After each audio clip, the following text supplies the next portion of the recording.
નમસ્કાર, ગુજરાત સમાચાર ટેલિવિઝન દ્વારા પ્રસ્તુત ન્યૂઝ બુલેટિનમાં આપનું હાર્દિક સ્વાગત છે। આજના મુખ્ય સમાચાર। પેટ્રોલ, ડીઝલ અને એલપીજીમાં મધરાતથી જ ભાવ વધારો થશે। નિરમા પ્લાન્ટ વિવાદ અંગેની હાલમાં મંજૂરી રદ, પ્લાન્ટ અન્યત્ર ખસેડાશે। વધુ સુનાવણી 13મીએ સુપ્રીમ કોર્ટમાં। પોતાનું તેમજ પોતાના પરિવારના જાનનું જોખમ હોવાથી રાજ્ય સરકાર પાસેથી બુલેટ પ્રૂફ ગાડીની સુરક્ષા માંગતા વિવાદિત સંજીવ ભટ્ટ અને અમેરિકી ભારત ખાતેના રાજદૂત ટિમોથી ડોમરે ગાંધી આશ્રમ તથા વિદ્યાપીઠની લીધી મુલાકાત, પરંતુ મોદી અંગેના સવાલો ટાળ્યા। સમાચાર વિગતવાર। કેન્દ્ર સરકાર આજ મધરાતથી જ અમલમાં આવે તે રીતે પેટ્રોલમાં ભાવમાં પ્રતિ લીટર ₹2.5નો વધારો કરે તેવી શક્યતા છે। આ ઉપરાંત આવતીકાલે મળનારી મંત્રી સમૂહની બેઠકમાં એલપીજી અને ડીઝલના ભાવમાં પણ વધારો કરવા અંગે નિર્ણય લેવામાં આવશે। સરકાર ઓઇલ કંપનીઓની ખોટ ઘટાડવા માટે પેટ્રોલમાં પ્રતિ લીટર ₹2.5 અને ડીઝલમાં પ્રતિ લીટર ₹3 અને રાંધણ ગેસમાં પ્રતિ બોટલ ₹30નો વધારો કરવા ઈચ્છે છે।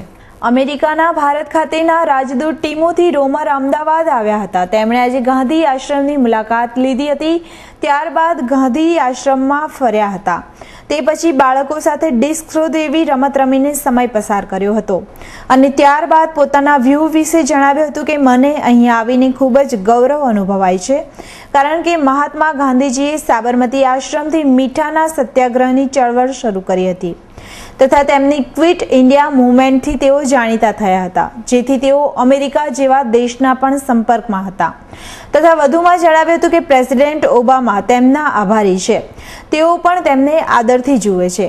આમ તેમની આ મુલાકાત યાદગાર ઠેરવી હતી। ત્યારબાદ તેઓ વિદ્યાપીઠની મુલાકાતે ગયા હતા। ત્યાંની વિચારસરણી તથા ગાંધીવાદી વિશે તેમજ પરંપરાગત રીતે સૂતરની આંટેથી સ્વાગત વગેરે બાબતે તેઓ આકર્ષાયા હતા અને સર્વે ભેગા મળીને પ્રાર્થના કરી હતી। Gandhiji believed in acting on his philosophy and bringing people together in his beliefs. That's a value very much shared with the United States of America. He was also such an eloquent and precise communicator, communicating two simple words like quit India that resonated with the people of this great country and helped inspire freedom and revolution here. So I'm very honored as the President's personal ambassador representing the United States of America to be here in Gujarat. America and India, especially over the past 2 years, have come together. They have come together to share intelligence in historic and unprecedented ways. They have come together to share David Headley, somebody who was responsible in many ways for the 26/11 attacks and scouting out what the terrorists would hit and who they would kill. The United States of America shared David Headley with the people and the intelligence agencies of India. અમેરિકાના રાજદૂતે ગુજરાતના મુખ્યમંત્રી મોદીને લગતા સવાલો ટાળ્યા હતા અને જણાવ્યું હતું કે અમેરિકાના રાષ્ટ્રપતિ બરાક ઓબામાએ ભારતના વડાપ્રધાન, મુખ્યપ્રધાનો સુધી ધ્યાનને મર્યાદિત ન રાખી લોકો સુધી સીધું જોડાણ સ્થાપિત કરવા જણાવ્યું હતું।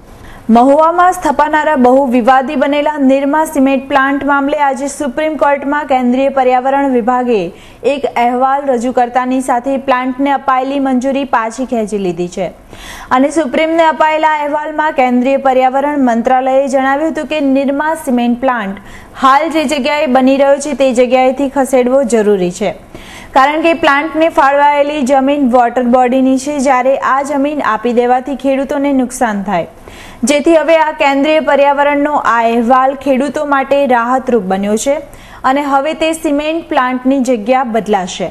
સહરાબુદ્દીન એન્કાઉન્ટર કેસના સંલગ્ન પોપ્યુલર ફાયરિંગ કેસમાં 4 ફ્રેમ માટેની આજે મુદત હતી, પરંતુ આજે તે નહીં થતા કોર્ટે હવે 4 ફ્રેમ માટે આગામી તારીખ 18મી મેના રોજ આ પ્રકરણના તમામ આરોપીઓને કોર્ટમાં હાજર રહેવા આદેશ કર્યો હતો। આ સાથે સરકારી વકીલ તરીકે ચેતન શાહની નિમણૂક કરવામાં આવી છે। નોંધનીય છે કે પોપ્યુલર બિલ્ડર્સ પર છેલ્લા 4 વર્ષથી ચાર્જ ફ્રેમ થયો નથી। खट्टी मीठी जिंदगी तुमसे ही हर खुशी You're the one for me baby you're the one for me खिल रहे हैं रंग सभी You're the one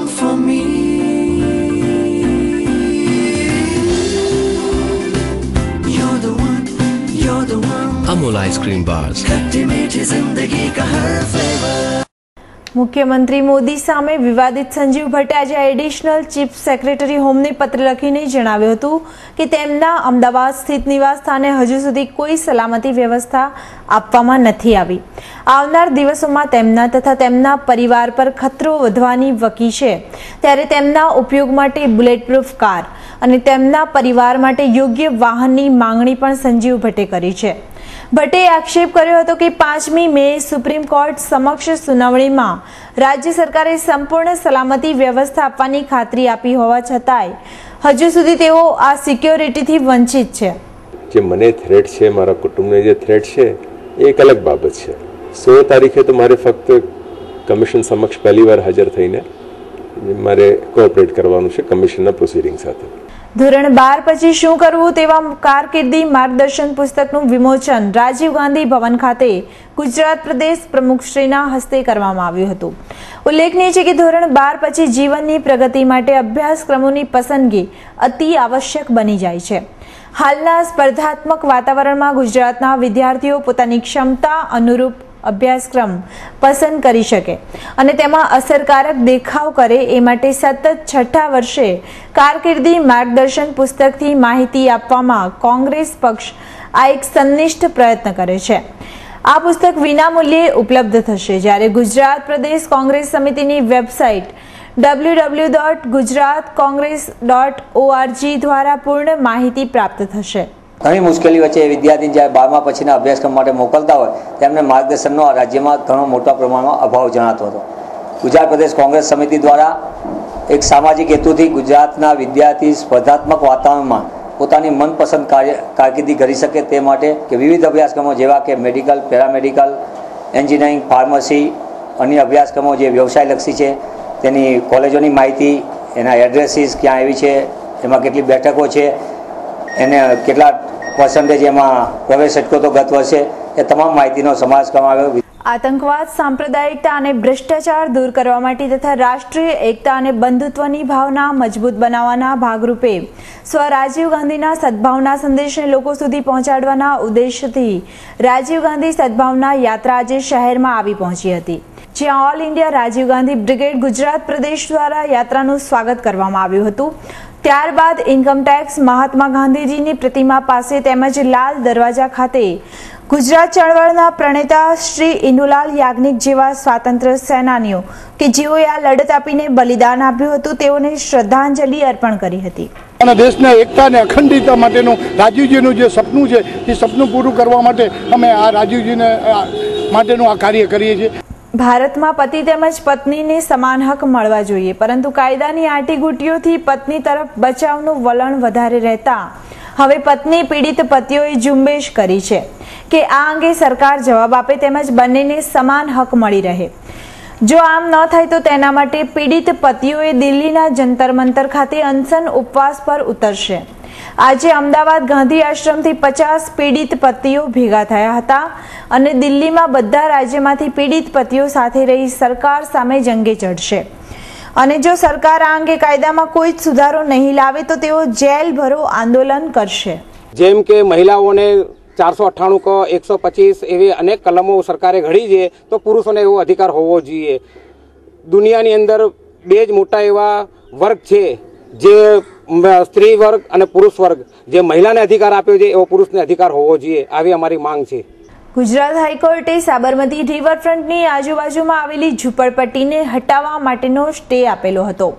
તેમ છતાંય તંત્રએ હાઈકોર્ટના આદેશનો અનાદર કરી આજે પણ વાડજ દુધેશ્વર બ્રિજ નીચેની ઝૂંપડપટ્ટીને ખસેડવા માટે કોર્પોરેશન તંત્ર પોલીસના કાફલા સાથે આવી પહોંચ્યા હતા, જેથી સ્થાનિક ઝૂંપડવાસીઓએ ઘેરાવ કર્યો હતો અને તેઓએ આક્રોશ સાથે જણાવ્યું હતું કે કોર્પોરેશને ઝૂંપડા હટાવીને અમને બેઘર બનાવી દીધા છે, જેથી આ પરિવારો બ્રિજની નીચે ધામા નાખીને પડ્યા છે, જેઓને આવી કાળઝાળ ગરમીમાં કોઈ છત વગર યુવાન દીકરીઓ અને બાળકો સહિત જોખમી પરિસ્થિતિમાં આવી ગયા છે. बोले मकान बोले तुम्हारा को मिलेगा, बोले तुम्हारा सामान हटा लो, तुमने हटा लिया, तुम्हें से फोटो काट के मकान ले लिया, अभी भाग ले जाकर फाड़ डाला, तो हमारी गद्दारी है तुम्हारी है. आना कोटी रीते सही सिक्का ले, हमें बड़ माणसो छे, કોઈ ભણેલું નથી, અમારા ઝૂંપડ પટ્ટીમાં અને અમને છેતરીને અમારાથી અંગૂઠાને સહીઓ કરાવે છે અને અમારા ઉપર જુલમ કરાવી છે બેદરકારીથી. પરંતુ આ અંગે પ્રશ્નો પૂછતા તંત્રના અધિકારીઓ એકબીજા પર જવાબદારી આપી અને છટકી જતા હતા. શું આ અંગે તંત્ર જવાબદાર નથી? ભાઈ અમે દબાણના મજૂર છીએ. હા, તમારા ઇન્ચાર્જ સાહેબ આવ્યા છે કે નથી આવ્યા? એ અમારા હુડ સાહેબ છે. તમારા હુડ સાહેબ કોણ છે? એ બેઠા હતા. એ શું નામ? એમના હુડ સાહેબ. હુડ સાહેબ એમના અંડરમાં તમે અહીંયા આવ્યો છો ને? હા, અમે તો મજૂર છીએ. હુડ સાહેબ નથી ખબર? સાહેબ નથી, અહીંયા નથી પહેલા આટલામાં આવે છે કે નથી આવે? આ છે આટલામાં જ છે. ક્યાં છે? ઓળખો તમે એમને? ના, હું નથી ઓળખતો. તમે કોર્પોરેશનમાંથી છો? કોર્પોરેશનમાંથી હું. અમે 4 ઝોનના બધા મેમ્બરો ભેગા થયા છે એમ્પ્લોયી. Okay okay. હુડ સાહેબ આવ્યા છે? ખબર નથી મને. સાહેબ હુડ સાહેબ કોણ છે? હુડ સાહેબ? હા, હુડ સાહેબ કોણ છે? હું છું. તમે હુડ સાહેબ છો? હા, તો બોલો. ઓકે. અહીંયા જવાબદાર તમે છો ને? નહીં, હું નથી ભાઈ. અહીંથી તમારા જ કોર્પોરેશન અધિકારી એવું કીધું કે હુડ સાહેબના અંડરમાં અમે આવ્યા છીએ. એ મારા તો બીજો સ્ટાફ જરૂર તો ત્યાં છે. આમાં અત્યારે આજે અહીંયા આવે એની જવાબદારી કોના અંડરમાં છે? અહીંયા આવ્યા જે તોડફોડ કરવા, દબાણ હટાવવા માટે. રિવરફ્રન્ટ વાળાને રિવરફ્રન્ટ પણ તમે અહીંયા કોને મોકલ્યા? રિવરફ્રન્ટ મોકલ્યા. અહીંયા કોણ જવાબદારી લઈને આવ્યું છે? અહીંયા ટીમ લઈને જે આવ્યું કોણ છે? ટીમ લીડર કોણ છે? બધા છે યાર, બધું મારે એક જ પર્ટિક્યુલર નથી ભાઈ. આજે શેર બજારમાં મંદી જોવા મળી હતી. આજે સેન્સેક્સ 18,564 પર ખુલ્યો હતો. દિવસભરની વેચાવલીને પગલે સેન્સેક્સ નીચો રહ્યો હતો. દિવસ દરમિયાન સેન્સેક્સ 18,429 થી 18,689 વચ્ચે રહ્યો હતો. દિવસને અંતે સેન્સેક્સ 16 પોઈન્ટ ઘટીને 18,512 પર બંધ રહ્યો હતો, જ્યારે નિફ્ટી 9 પોઈન્ટ ઘટીને 5,541 પર બંધ રહ્યો હતો.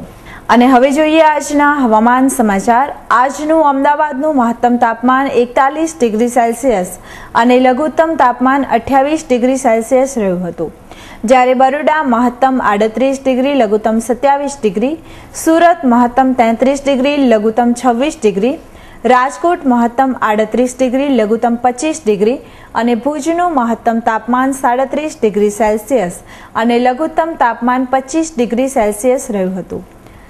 તો આ હતા ગુજરાત સમાચાર ટેલિવિઝન દ્વારા પ્રસ્તુત ન્યૂઝ બુલેટિન. ફરી મળીશું આ જ સમયે આ જ ચેનલ પર. ત્યાં સુધી રજા આપો. નમસ્કાર.